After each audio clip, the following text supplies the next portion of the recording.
dambudziko rakatanga pandakashayikirwa nebaba vavana vangu vandiri kutaura nhasi pari nokuti pane vana vaviri ndoparakatanga. Saka handisi kunyatsonzwisa kuti zvakafamba sei kusvika pari nhasi. Alright, ndopakatanga dambudziko. Iri dambudziko toda kunyatsonzwa zvizere kuti chii chinenge chiitika mukati meupenyu hwenyu. Mudumbu mangu ndingati pandakashayikirwa ndakangogara nonga zvokuma 3 years. Ndakatanga kunzwa mudumbu mangu muchifamba. Pekutanga chaipo ndakangotanga kuwa mudumbu ndikati pamwe munongori mudumbu general muchapora kuenda kuchipatara ndichitongoendawo. Ndakaramba ndichienda kusvika ndazoona kuti pandaenda pachipatara ndazopedzisira ndakutorerwa magadhi chaiwo kunzi buda hauna problem. Kufamba maprofita anototiza kana kuudza kuti mirai ndiri kudzoka mai manje munhu anoenda zvachose hadzoki. Iwe ndounotozonyatsaona kuti panapa hapana changu rega ndisumuke ndiende kumba kuyako unondosvika mumba kudai so unotoita sekuti wasvika kune munhu akatokumirira waune mhosva naye yokuti wanga waendere kwanga waenda. Zvokuti ndinotobhalanza kutaura chokwadi kubhalanza chaiko ndiri mumba imomo kuti ndisadone. Welcome to Lakerma Consultants, where your financial success is our priority. Are you a foreign national in South Africa or abroad? We make it easy for you to start your business with our FNB non-resident gold business accounts. No need for a permit, just a valid passport and you're ready to go. Plus, we offer CIPC company registration to get your business officially recognized. Secure your future today with an FNB non-resident gold business account. Simple, fast, and tailored to your needs. Check out on what FNB non-res account can do. Check out also on our company registration promo. If you need any assistance, please contact on details shown on screen. Pane moyo nesoko. Inde moyo ndeipi? Ndoino iri pana. Ndomai. Randiri kukurukura muzukuru urinzwe. Inhau yeupenyu hwako iwe. Upenyu hwako huri patambo. Upenyu hwako hwakaringwa, hwakatarisiswa. Asi nchitarira kumashure kwako kune bvuri ririko. Asi bvuri ririko iroro ibvuri rinoita sokuti kusumudzirwa mweya. Mweya iwoyo wakasumudzwa, mweya watinoti wemufi ari kutoshanda panyama yako. Asi ashanda sei panyama yako? Ashanda sokuti imhepo inonzi chikwambo. Warinzwawo? Asi ashanda semhepo inoti chikwambo iri tarisiso yevapenyu yokuti zvizoita sokuti iwe une munhu wawakaparadza kana kuti munhu wawakauraya. Warinzwawo? Saka riri kushanda paropa rako zviita sokuti uri kumukirwa nemweya wemufi ari kutoshanda panyama yako. Nandi? Saka mufi uyu ashanda panyama yako ari kutevedza, achitevedza pachita maminimini ekuti kwauri zvinobata. Nandi? Kumwere dzako zvinoita sei futi? Zvinobata. Saka kwauri zviri kubata kumwere zviita sei futi? Zvichibata. Asi riri minimini rikuitwa mukati memusha unodudza semusha wemurume wako.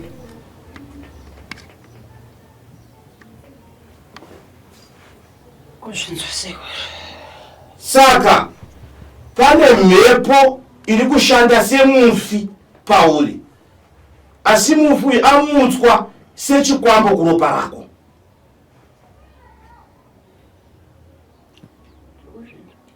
Saka imhepo ida kuti itatapurwe ibviswe pauri, yakasabviswa ungagara achingoverekana matambudziko namatambudziko matambudziko namatambudziko.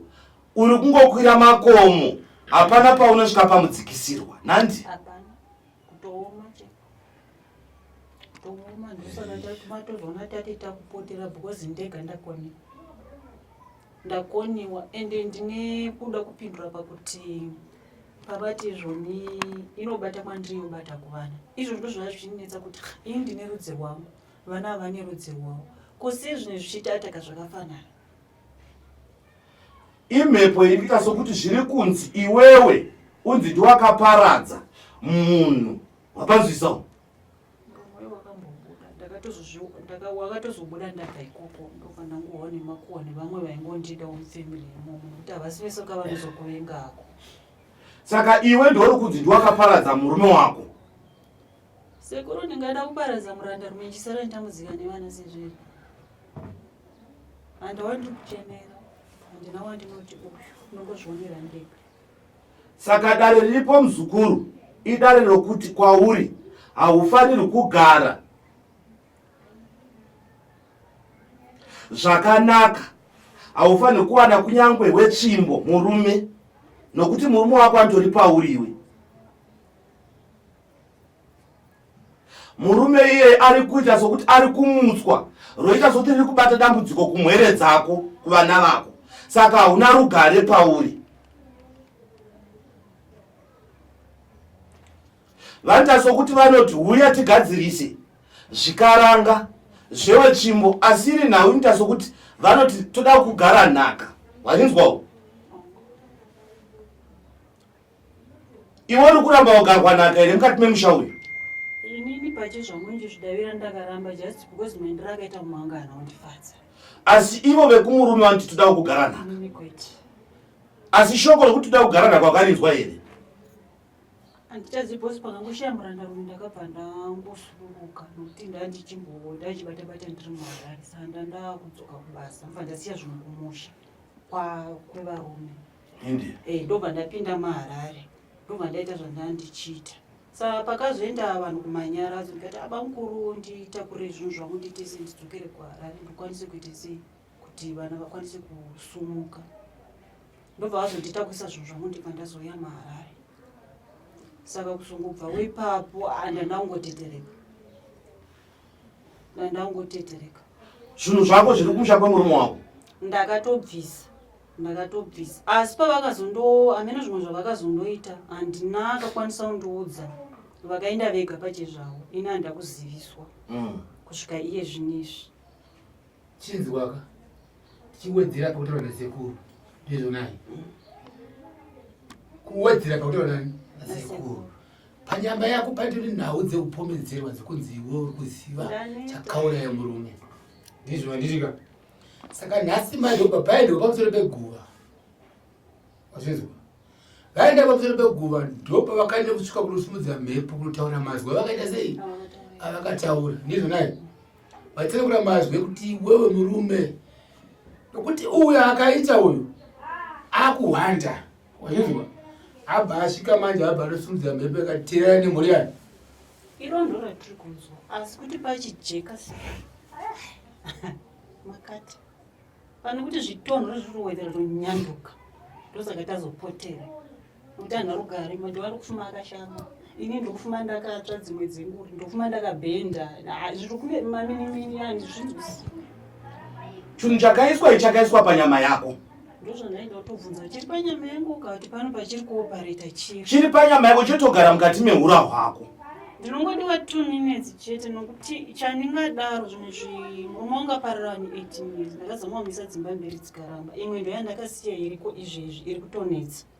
But muranda rume ari kuti aiwa gadzirisa wadzoka. Asi ari kudara ndori nomwe murandakadzi mumba wainaye. But ari kuti uyu handabasa naye iwe gadzirisa waite sei udzoke. Zvazvinoita sei kuri kutaura chokwadi kana Zimbabwe yese ichinzwa. Totanga kubayiwa apa. Ndopa ndobayiwa. Ndabayiwa nzeve dzangu dzinovhara. Dzavhara ndohwatanga nyuchi. Ndotanga kuita kunge dzungu. Ndoita kunge ndisingaoni, ndoona rima. Zvichibva ipapo zvinondibata zvakadai. Manhero anhaurara ndakazvakadai soko zvouya apa. Saka the time yandochibata apa ndichida kuchizama kuchiti chipfave kudai soko. Chinobva chauya negumbo kudai. Gumbo rangu roita kunge rine simbi rouya pano apa. Robata ndotadza kufamba. Rondibaya apa. Ndotadza kana kuti sei. Rozodzoka rondibaya ukanzwa chipapa chaita kunge tsono. Zvauya ndotovata pasi.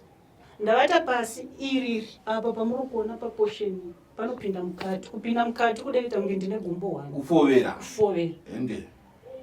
asi kana ndisina kuzvitaura chimwe chinhu chionesa kana ndisina kutaura zvinhu izvi ini ndakanaka tikangozvitanga pandakatanga kubata mukomasilai ndakatodemba kuti dai vambomira kufona nokuti kwandakabva ndakangobva ndiri silent otherwise dai ndakabata ndiri kwandandiri handasvika. Chiri kuitika imhepo iri paropa rako inotoziva kuti wadai. Saka mhepo yekuti muzukuru wafamba wagadzirwa ende paunototanga kuti uri kushandwa kugadzirwa ndopa zvinotonetsera. Ndorwiswa kumba saka ndizingazoti kurwisa nani kuti ndikasabhalansa zvakanaka ndodona ndi. Uri kurwiswa nemhepo iyoyo, uri kurwiswa nemweya wemunhu, uri kurwiswa nemurume wako. Asi moshengo. Haatodi kunyange kuti uite mumwe murume.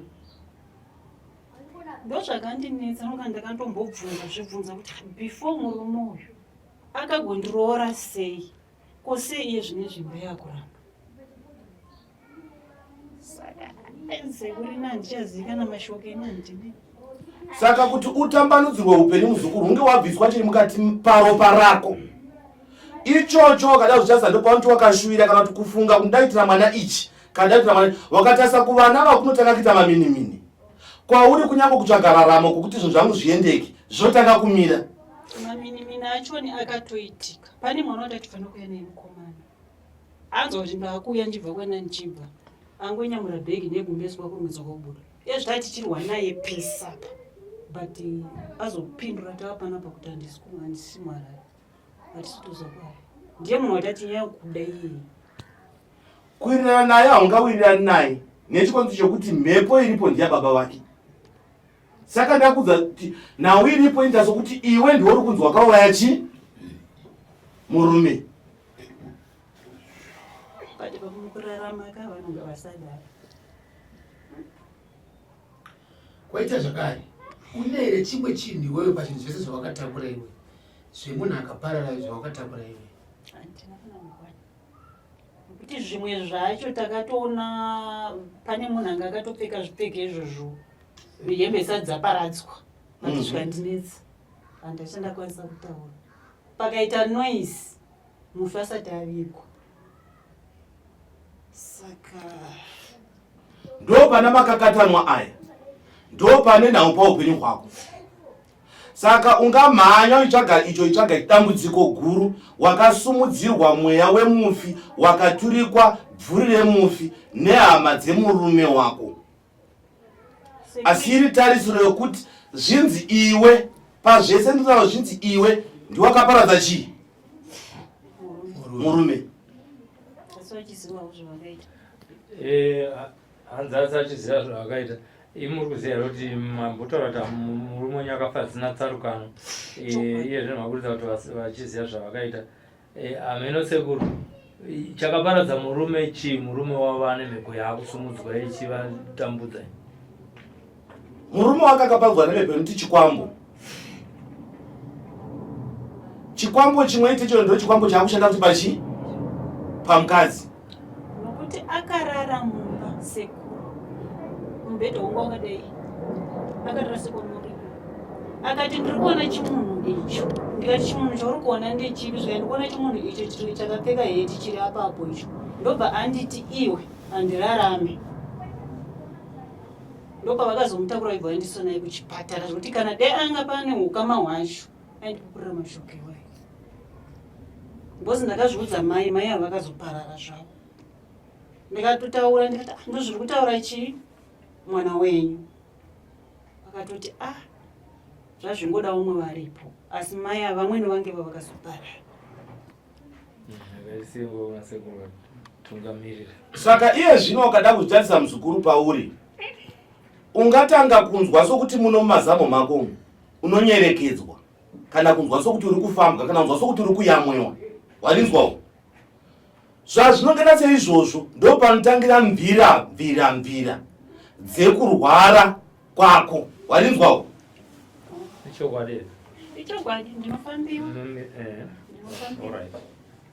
nditouya kunondatombodaro ndikati chii chiri kuita bhozi ndanjizama kupfeka mabhurachi rambokwana. Saka chakakubatira mukati memazamo ndo pawakapingirizwa iwe. Inoda kuti mhepo ibviswe pauri ndokuti uramwe upenyu hwakanaka. Poshi uchaenda kunguva zvisina mugano.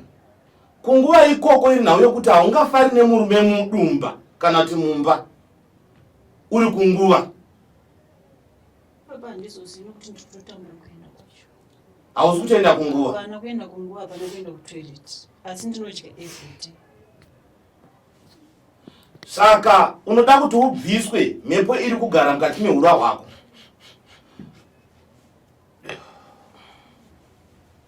Unonzwa here mhepo inovhakacha mukati mehura hwako?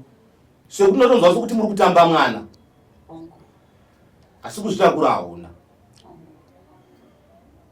Sauda kuti ubviswe mhepo iyoyo.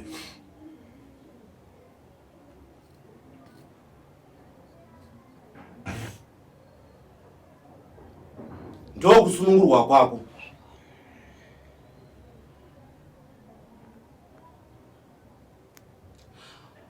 Ungagara kwenguva uchitorwadziwa uchitorwara, asi wakasabviswa chivanda chiri munyama yako, hapana chaunenge uchiita. Nevakabviswa sekuru muzukuru wenyu akabviswa, ivo vacho vanodaro vapenyu here kana kuti vanhu vakafa, nokuti pamwe vanogona kudzorera? Vapenyu. Panoitwa sei kuti achengetedzeke? Tinobva tabvisa tobva tadzorera kuti paari hapambozorina imwe mhepo inogarazve paropa rake. Nokuzvidzwa Bozi vachizama kuzoona tidai nekupoterera kudai ndatenderera. Hanza hachisi kubvisika sei? Hachisi kubva sekuru ukatomwa chiri mushonga wakaita sikana chakaita sei.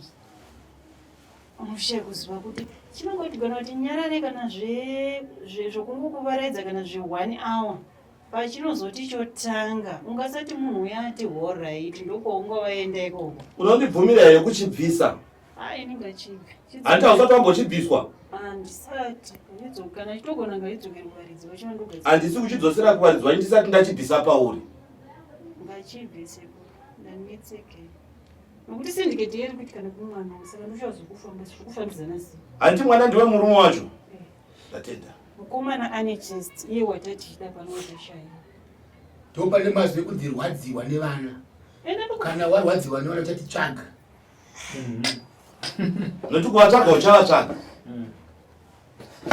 Kana ukarega zvo zvakadai, chakakosha kubviswa kwazvo.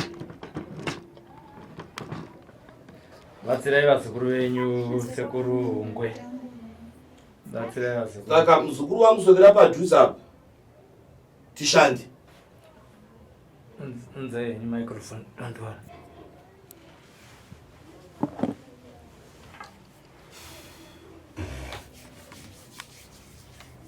Agara zvako kutandavara chaiko.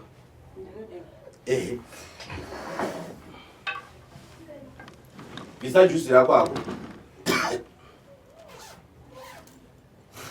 Ino handizivi mukoma chikondero zviri munyama yamai ava zviri mudura. Handiti? Saka zvoda kutobviswa muhura hwavo. Tinotenda sekuru.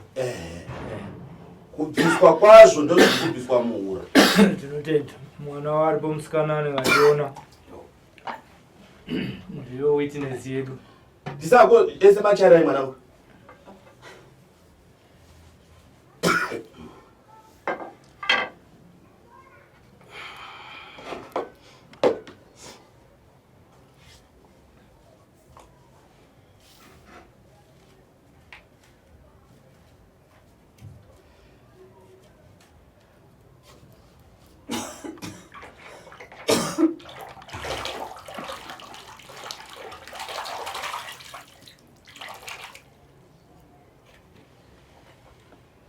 Vana ngavasunungurwe, mwere ngatisunungurwe.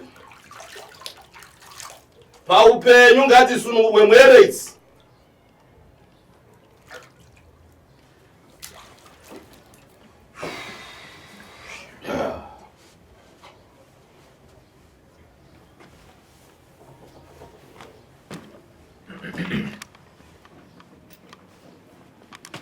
Mwere dzichengetwe.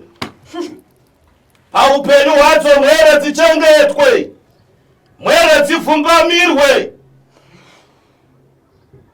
mwere ngatsikani wehondo.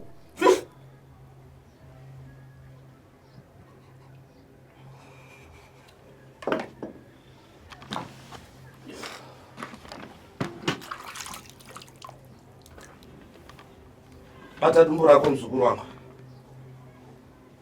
ribate kuti chi. Iwe mofu, atidi mgende kabda lezo. Ndiko. Bate ya mai.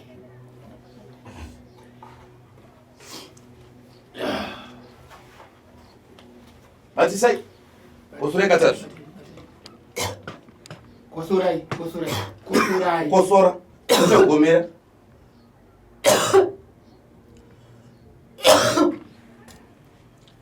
Yai! Ipewo chimbo. Kuzungura kuno. Iwe mwana wacho. Yoba mai vako kumusara. Ndione rwara iwe achirwarawo. Saka kuti zveindi zvishande pamwe chete nandi. Kuti zvirege kutatipira kubva kuna amai zvichinda kumwana. Nandi. Kosora mzukuru. Kosora. Baya chaiko chaiko. Kosora futi. Usaguma kukosora. Usaguma. Kosora. Inobaya zvokubaya usapapadzira mai. Ita kudai. Okubaya. Baya chaiko. Ratai mwana nzvimbo dzese dzinosirwadza.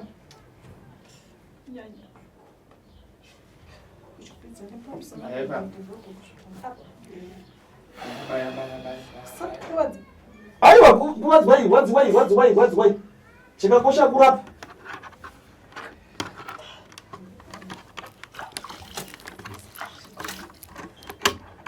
Siyama. Yepapamu. Yende toni. Hana mapfudzi. Maino kumurawo. Ichaisa kufukura hembe yenyu sokudai. Kuti handina chiri muura kwenyu.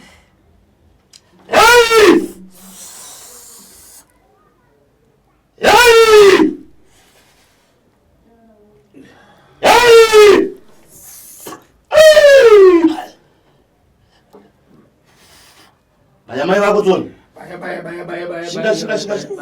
Shingai. Shingai.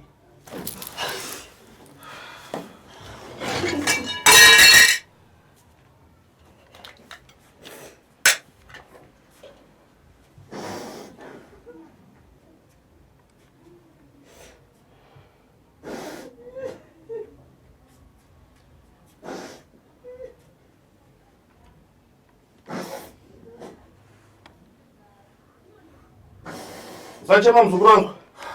Chirega yukuchema amai.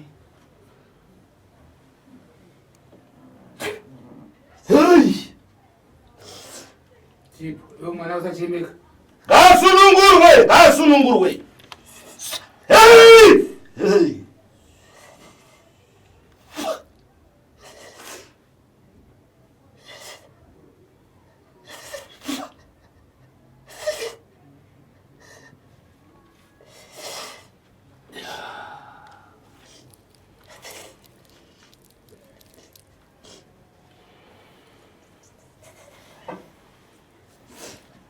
Apfumbamirwe nedare achengetwe. Aitirwe zvakanaka paupenyu.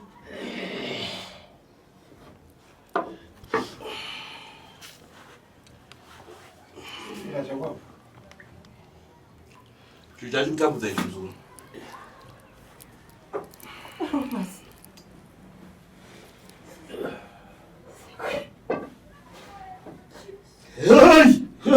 Hey!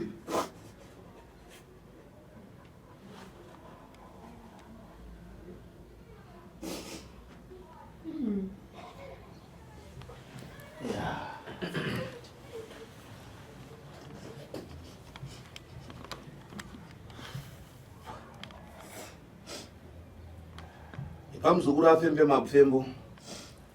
Obva wamugadzirira mushonga. Amai.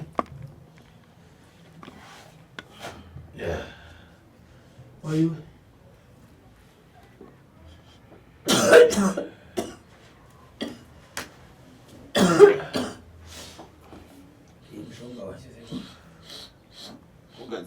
amwe ndoranga richikutambudza muzukuru kuchimbuzi kwakuchiendwa asi randiri kugadzira ndiro kuti kunanga akaita akaita paupenyu hwako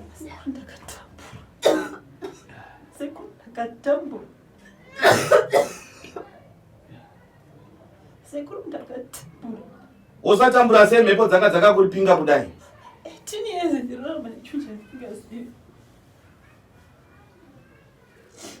ndichionekwa pandinofamba kutizwa nevanhu ini ndiri munhu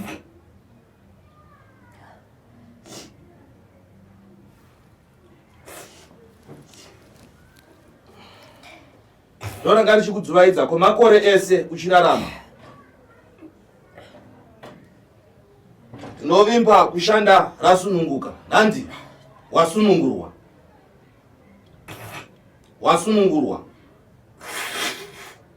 wava munhu pavanhu ndotenda muzukuru gara zvako zvakanaka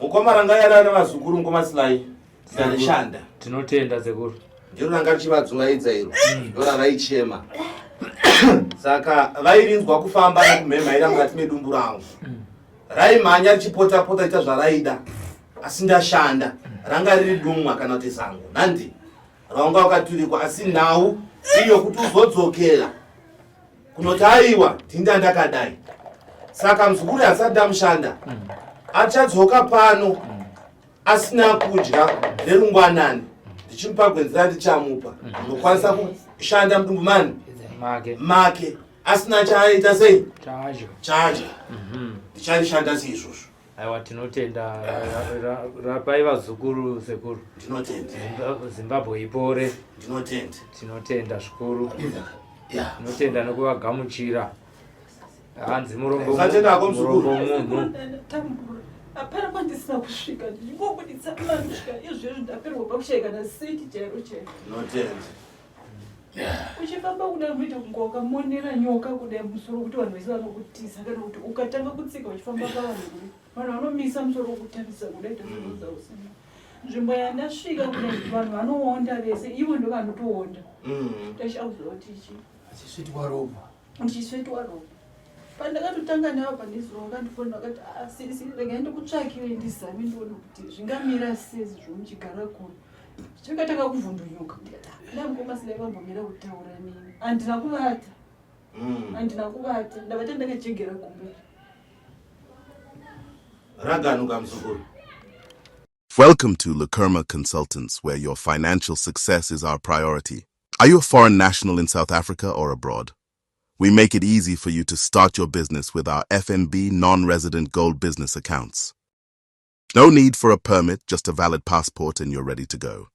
Plus, we offer CIPC company registration to get your business officially recognized. Secure your future today with an FNB non-resident gold business account. Simple, fast, and tailored to your needs. Check out on what FNB non-res account can do. Check out also on our company registration promo. If you need any assistance, please contact on details shown on screen.